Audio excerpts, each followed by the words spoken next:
পোলবার Dantpur block নাগরিক অধিকার রক্ষা মঞ্চের ডাকে বৈধ ভোটারদের রক্ষার দাবিতে মিছিল এবং গণডেপুটেশন।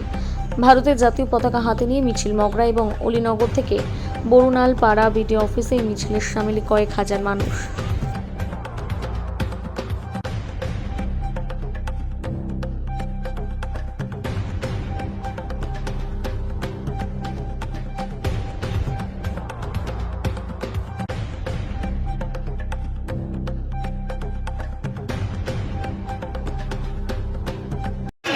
দেখুন, হাজার হাজার মানুষ আজকে কেন্দ্রের বিজেপি সরকার নির্বাচন কমিশনকে যেভাবে উল্লঙ্ঘ করে ব্যবহার করছে, যারা এই বিজেপি বিরোধী শক্তি মনে করছে, তারা যারা বিজেপিকে ভোট দেয় না মনে করে, তাদেরকে এর আগে তো মানুষের ইস্যুভিত্তিক লড়াই হতো।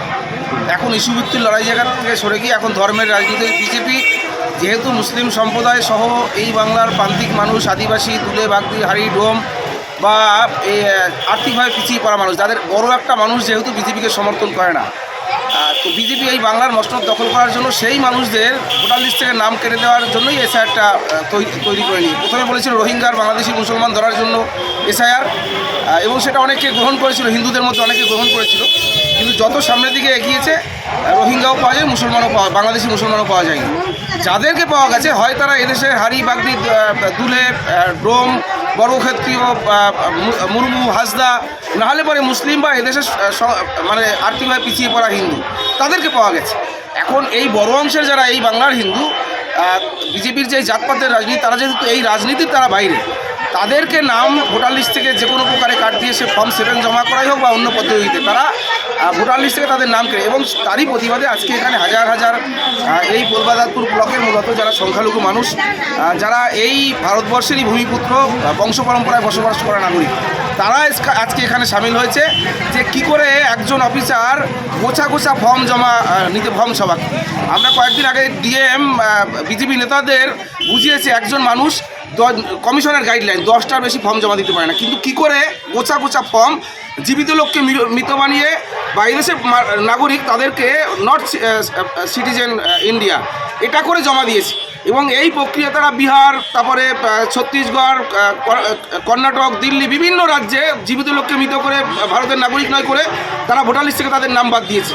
এই মানুষ, শুধু ওই পোলবার মানুষটা, সারা বাংলায় যারা এই সম্প্রদায়ের মানুষ, তারা আতঙ্কিত আজকে যে তাদের নাম এভাবে ভোটার লিস্ট থেকে ফর্ম 7 জমা করে বাদ দেওয়ার চেষ্টা করছে। এবং সেই কাজে প্রশাসনের কিছু লোক তারা এই বিজেপিকে পক্ষান্তরে সমর্থন, না হলে পরে একসাথে গোছা গোছা ফর্ম জমা পড়ার কথা নয়। 10টার বেশি একজন মানুষ ফর্ম জমা দিতে পারে না। আমরা এই মানুষদেরও যেমন দাবি, আমরাও দাবি করব কোন কোন অফিসার এই কাজ করেছে, গোছা গোছা ফর্ম জমা নিয়েছে, নির্বাচন কমিশনের গাইডলাইনকে পাশ কাটিয়ে তাদেরকেও শনাক্ত করতে হবে। একই সাথে যারাই ফর্ম জমা করেছে, যাদের সই রয়েছে, যে বিজেপি নেতার বা যারই হোক না, যে রাজনৈতিক দলের, তার বিরুদ্ধেও এফআইআর নির্দিষ্ট ধারায় এফআইআর করে তাদেরকেও জেলে পুরতে হবে। এবং এই অফিসার যারা, তাদের বিরুদ্ধে সরকার কমিশনকে পানিশমেন্ট দিতে হবে। এবং আজকের যে এখানে সব রাজনৈতিক দলের মানুষ আছে, শুধু কোনো একটা নির্দিষ্ট রাজনৈতিক দল নয়, স্বাভাবিকভাবে এখানে হাজার হাজার মানুষ দলমত নির্বিশেষে তারা সামিল হয়েছে। কেন্দ্রের বিজেপি সরকারের এই নির্বাচন কমিশনকে উলঙ্গভাবে ব্যবহার করে এদেশের যারা বৈধ নাগরিক, যারা 24 সালে ভোট দিয়েছে, 25 সালের লিস্টে যাদের নাম আছে, যারা বংশ পরম্পরায় ভারতবর্ষে বসবাস করেছে, যাদের রক্তের বিনিময়ে ভারতবর্ষ স্বাধীন হয়েছে, তাদেরকে যারা বেনাগরিক করার চক্রান্ত, সেই চক্রান্তের বিরুদ্ধে সবাই এখানে মিলিত হয়েছে। আমরা এই যে আন্দোলন, এই আন্দোলনকে আমরা সাধুবাদ জানাই, এবং যারা এই কাজে লিপ্ত তাদের প্রত্যেকের বিরুদ্ধে, সে বিজেপির কর্মী হোক বা সরকারি অফিসার হোক, তাদের প্রত্যেকের বিরুদ্ধে যেন নির্বাচন কমিশন আইনি নির্দিষ্ট ধারায় আইনি পদক্ষেপ নেয় এবং প্রত্যেককে যেন জেলে পড়ে।